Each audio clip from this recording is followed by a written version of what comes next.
Hey everybody, this is my Zippo. I put a Slipknot badge on, so you know I like my music. But as you can see, maybe now, it's a fake Zippo. I've had it for a couple of months. I actually found it as I was just going fishing. I had loads of scratches, as you can probably see. Almost a bit dark there. As you can see there,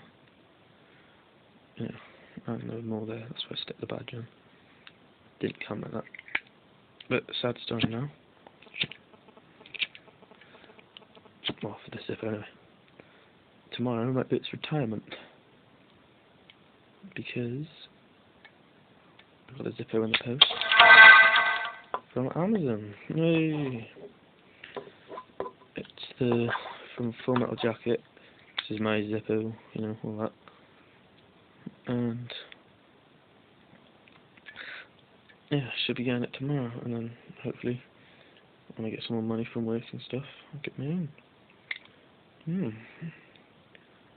Yeah, so this is my Slimmo Zippo. It's fake, it's crap. Getting a new one. Goodbye. Just look at it.